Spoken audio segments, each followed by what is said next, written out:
สบายดีทุกคนมื้อนี้มาพบพ่อกับข้าพเจ้าบ๊อบบี้ในเกม Free Fire ซึ่งมื้อนี้เฮาก็อยู่กับนันนุ นั่นเนาะค่ะ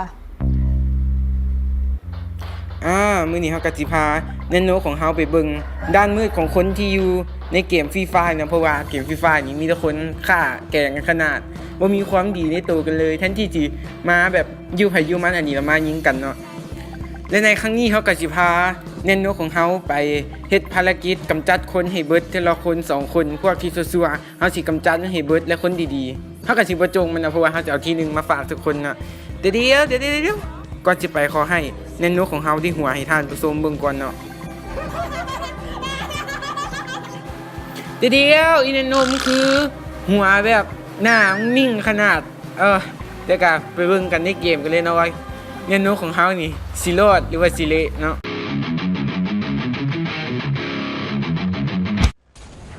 และในตอนนี้แนนโนของเฮาก็ได้เดินทางมาฮอดเกาะห้างแห่งหนึ่งซึ่งเกาะนี้มีชื่อว่าเกาะสวรรค์แต่แนนโนว่าคิดว่ามันน่าจะเป็นเกาะนรกหลายกว่าเพราะว่าแนนโนสัมผัสได้ถึงกลิ่นสาบของความชั่วร้ายที่มีอยู่แถวนี้หูเรากินสาบมาได้ใส่นี่แนนโนมึงน่าจะไปซักกกนมก่อนจนเหลืองละมึงนี่สกปรกขนาดแนนโนสุดของมึงนี่ปกติกูคิดว่ามันต้องเป็นสีขาวแน่นอนนี่แต่ว่ามึงน่าจะบ่ซักมันจะเป็นสีเหลืองนี่ตายลงมากระหดพื้นคนเหลือแต่45คนเองคนในเกาะนี่มันสั่งซัวห้ายิงนักเขาจะฮีบไปหาเป้าหมายของเขาแล้วจัดการมันซะแต่ก่อนอื่นขอไปฟาร์มของให้มันเต็มก่อนนะเบิ่งก่อนอยู่บ้านหลังนี้มีหยังได้ปืนพกนี่ปืนพกของเขามีสกินปืนสีเหลืองมันค่อนข้างที่จะเข้ากับเสื้อที่ใส่มานี่เบิ่งนี่เข้ากันขนาดขอเบิ่งไม้กันนี่สกินปืนทุยว่ากับบ่คอดสกินปืนสีเหลืองเสื้อสีเหลืองกระโปรงก็สีเหลืองนี่มันสายเหลืองซัดๆตัวนี้ ขอเก็บ MP40 มาก่อนอยู่บ้านแอลนี่สิมีหยังมียาแล้วกันไม่เบสบอลคิดอีหยังนุกๆแล้วทุกคน มื้อนี้เฮาสิบ่ใส่ปืนใส่อีหยังเฮาสิใส่แต่ไม่เบสบอลในการกำจัดคนในเกมนี้มาเบิ่งกันว่าเฮาสิสามารถพาแนนโนของเฮาไปจัดการคนเหล่านั้นได้บ่ด้วยไม้เบสบอลแต่ก่อนอื่นก็ขอไปเก็บของให้มันเต็มกว่านี้ก่อน เพราะว่ากระเป๋าเฮาก็บ่มีเกาะเฮาก็บ่มีหมวกก็หมวกนึงอีกแล้วก็รู้สึกว่าบ่ถึกสตากับอีหมวกเขียวนี่เลยเพราะว่ามันบ่ค่อยจะแมทช์กับเสื้อที่เฮาใส่มามื้อนี้ปานใดแล้วก็อีกเหตุผลนึงที่เฮาเลือกที่จะบ่ทิ่มปืนก็คือมันแมทช์กับสุดดีเพราะมันเป็นสีเหลืองเนาะที่เฮาเลือกตัวละครเคนลี่มาในมื้อนี้เพราะว่าเคนลี่กับเนนโนมีความคล้ายคลึงกันเนาะทางด้านทรงผมเนาะก็เลยนำเคนลี่มาเป็นเนนโนในมื้อนี้เนาะมาลุ้นนำกันนะทุกคนว่าเนนโนของเฮาสิสามารถเฮ็ดภารกิจของเฮาได้สำเร็จหรือบ่ แต่ขอไปเบิ่งเครื่องอยู่บ้านหลังนี้ก่อนได้กระเป๋านึงยังไข่อยู่ดีก็บ่มีกระเป๋ารู้สึกว่าเนนโนของเฮานี่ช่วงนี้สิจนขนาดเนาะอีหยังก็บ่มีนี่ข้างหน้ามีหมวก2เก็บมาขอไปเบิ่งอยู่ห้องรถนี่ก่อนว่ามันสิมีเกาะให้เฮาบ่มีมีแต่ยาเก็บยามาก่อนจนขนาดเนนโนเฮาขอไปเบิ่งคนที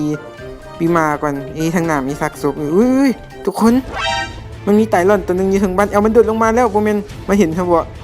หมอบก่อนเนนโนหมอบก่อนบ่แม่นมาสิเห็นครับบ่มันโดดลงมาสิมันสิฮู้ตัวว่าเฮากำลังสิลอยหลังมันอยู่ถึงป้อมบ่แม่นมันสิอันนั้นฮู้ตัวแล้วบ่บัดนี้ตายหมอบไว้เนนโนเฮ็ดจังไดดี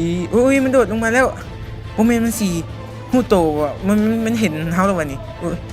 ตายมันกำลังบอกคนหนึ่งทุกคนกำลังสิไปจุกของนี่ได้เวลาสายลอยหลังคือเฮาไปจัดการมันละไปแล้วไปนั่นโน่นไปนั่นโน่ค่อยๆย่องไว้ลูกมันนี่มองมันอย่าจัดการมันเลยจ้อตายกูตายเกือบแตกแต่กระเป๋า3มาเลยทุกคน โอ้ยกินยาก่อนโอ้ my god เกือบแตกเลือดเหลือ16คันถึกอีกนัดหนึงนี่เนี่ยนุกันเนี่ยนุถึกได้ไปวันแน่นอนน่ะแต่ก็คุ้มค่าอยู่ได้กระเป๋า3ว่ะทุกคนเอ้ยขอเบิ่งยาก่อนขอไปเบิ่งเครื่องมันก่อนได้เกาะ3มาแตกๆก่อน1รู้สึกว่าเกมนี้สิเริ่มเล่นยากแล้วว่ะทุกคนคันอีเมื่อกี้นี่มันบ่ตายก็เป็นเฮานี่แหละที่แตกเองเนาะสากเมื่อกี้มันแบบโคตรรุ่นระทึกขนาดเลยว่ะทุกคน Well, you got my heartbeat running away, beating like a drum and it's flying away. Can't you hear that? แต่ว่าอีเทควันโดตัวนี้มันก็คุ้มค่าอยู่สุบมันแบบของโคตรหลายขนาดแล้วก็เฮาก็ได้ทั้งกระเป๋า3แล้วก็เกาะ3แตกๆอันนึงเดียวขอไปซอกที่อัพเกาะอยู่ถึงพีคดีกว่าเพราะว่ามันมีกล่องนึงอยู่คันเฮาได้เกาะขาวแล้วก็สีมันก็สิเฮ็ดให้เฮาแบบอึดขึ้นแล้วก็แกล้งแล้วก็เฮ็ดให้เฮาตายยากขึ้นกว่าเก่าเนาะขอไปเบิ่งที่ถึงพีคดีกว่าคนตอนนี้ก็เริ่มเหลือ18คนเลสโซนนี่เดี๋ยวอยู่ทางหน้านี้เฮามีที่อัพเกาะอยู่ทุกคนขอไปเบิ่งก่อนแต่ขอมาเบิ่งในแถวนี้ก็บ่มีหยังบ่มีอยากได้ไอซ์วอลมาย่องมีบ่วะบ่มีที่อัพเกาะว่ะเฮ็ดจังได๋ดีวะแม่เน้นโนของเฮามื้อนี้คือมาดวงบ่ดีแท้ว่ามื้อนี้ดวงตกขนาดแม่แต่กะยามันเถาะอย่าเฮาไปซอกรักนำคนอื่นดีกว่าขอแล่นไปซอกเบิ่งคนต่อดีกว่าดึบกูอุตส่าห์หนีจากเลสโซนบ่หันก็มาเจอเลสโซนบ่นี่เฮ้ยทางซ้ายเฮามีเหตุรถชนกันว่ะมันน่าจะมีคนอยู่ว่ะทุกคนโอ้ยว่าบ่สึกความนี่มีคนซื่อเว้ยมีตัวนึงอยู่ทางหลังหินว่ะทุกคนรู้สึกว่ามุมนี้ดีห่วงจุ้ยบ่ดีเลยเว้ยเลสมันก็อยู่ทั้งหัวอีกข้างหน้าจะ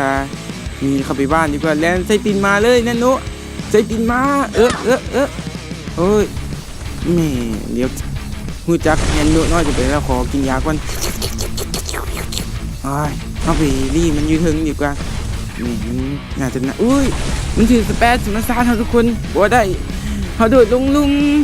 ขอนี้ลงลุ่มก่อนมามึงโดดลงลุ่มมากูจะขึ้นมาถึงนี่มึงมารู้จักยันโนน้อยไปซะแล้วเดี๋ยวคอยมันขึ้นมากว่านี้ไหมมันจับสเปซว่าไอ้อะโจมึงยิงดินบ่ยิงดินบ่อะจวดอุ้ยเข้าหัวอันนึงตายอะโจตาย Can't you hear that? Boom, break that this isจวดเบิ่งก่อนว่าตัวนี้ได้เกาะขาวมาว่ะทุกคนวู้ฮู้สุดยอดไปเลยอ่ะแล้วก็อีกอย่างเลื่อนเฮากลางบ่เบิดจักยศเลยว่าถือว่าซบอีนี่ถือว่าคุ้มค่าขนาดเลยแม่สุดยอดเลยว่ะได้ของมาเต็มตอนนี้แน่นโนของเฮาแบบรวยขนาดเมื่อกี้มีคนตายหมอกว่าทุกคนเหลือแต่10คนว่ะแม่บางทีเขาอาจจะได้ที่1ก็ได้เนอะเกมนี้แต่ว่าเบิ่งยา16กล่องมึงจะเอาไปแจกเขาเจ้าว่าแนนโนฮะยาตั้ง16กล่องเฮ้ยแต่ถ้าเขาเอายาไปแจกเขาเจ้าก็อาจสิบ่ยิงเขาก็ได้แล้วเขาก็น่าจะสวยโอกาสไปลักตีหัวเขาเจ้าก็ได้เป็นไอเดียที่ดีจะบ้าวะสิมีไผใจดีบ่ยิงนี่แม่แต่ถ้าเขาแลนที่โล่งๆที่อันตรายว่ะทุกคนอุ้ยมีคนแอดดรอปอยู่โรงงานเก็บเสียงตายมันมาจากทิศใดไอซ์วอช่วยด้วยโอ้ยขอพันยาก่อน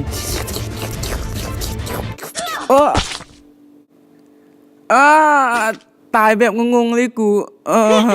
มันอยู่บนนี่เองอะฝากไว้ก่อนกระจบไปแล้วสำหรับคลิปเนาะขั้นมากก็อย่าลืมกดไลค์กดแชร์กด Subscribe เนาะเพื่อบ่พลาดคลิปใหม่ๆเนาะขอขอบใจที่รับชมจนเบิดเนาะมื้อนี้ก็ข้าพเจ้ากับเนนุก็ขอตัวไปก่อนขอขอบใจ